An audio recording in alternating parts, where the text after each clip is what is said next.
Hi friends, welcome to my kitchen cooking blog and my YouTube channel. તો friends, હું આજે ખજૂરના લાડવા બનાવવાની છું. એની રેસીપી તમારી સાથે હું શેર કરવાની છું.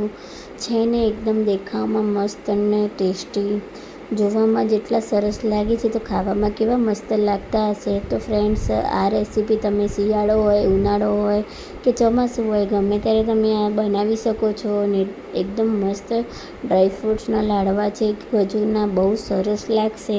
તમે એક વખત ઘરે ટ્રાય કરજો. અને ફ્રેન્ડ્સ, વિડીયો ગમે તો સબસ્ક્રાઈબ કરી લેજો, લાઈક કરી લેજો, બેલ આઇકન પ્રેસ કરી દેજો, જેથી કરીને આવનાર વિડીયો તમારી સાથે પહોંચી શકે. ધન્યવાદ. તો ફ્રેન્ડ્સ, મેં અહીંયા કાજુ, બદામ, પિસ્તા ઘીમાં ફ્રાય કરી દીધા છે. 3 ચમચી જેટલું ઘી એડ કર્યું છે અને ખજૂર લીધા છે.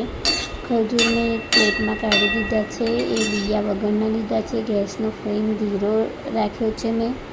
અને આપણે ગોલ્ડન બ્રાઉન થાય ત્યાં સુધી આપણે શેકવા દેવાનો છે કાજુ, બદામ અને પિસ્તાને. તમે કોઈ બી શિંગદાણા બી એડ કરી શકો છો, કોઈ બી ડ્રાયફ્રૂટ્સ એડ કરી શકો છો, અખરોટ બધું. અને મેં અહીંયા ફરીથી 2-3 ચમચી જેટલું ઘી એડ કરીને ખજૂરને આપણે થોડાક શેકવા દેવાના છે. એકદમ ફાઇન પેસ્ટ બનાવવાનો છે આપણે, એટલા માટે એને ઘીમાં થોડાક સાતરી દેવાના છે.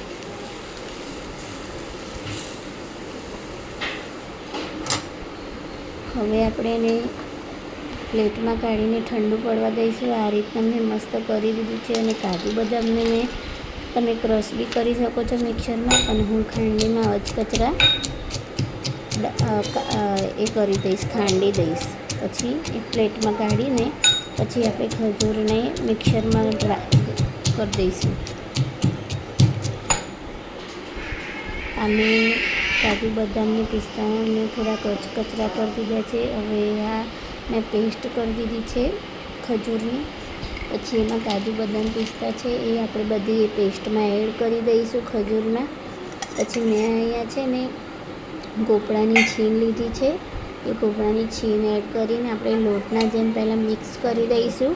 પછી આપણે નાના નાના બોલ્સ બનાવી દઈશું. તો ફ્રેન્ડ્સ, જો છે ને બાકી દેખાવામાં મસ્ત. અને આપણે થોડાક રહેવા દીધા હતા કોપરાની છીણને, અને આપણે એની પર કોટ કરી દઈશું. તો છે એકદમ મસ્ત, દેખાવામાં બી મસ્ત દેખાય અને ખાવામાં બી મસ્ત દેખાય. તો મેં બહુ બધા બનાવ્યા છે. મારા છોકરાને, મારા હસબન્ડને, બધાને બહુ ભાવે. અને એકદમ પોચા હોય એટલે ખાઈ શકાય. આપણે મોટા બી ખાઈ શકે, ઘરડા બી ખાઈ શકે, અને છોકરાઓ માટે બી ફૂલ હેલ્ધી છે.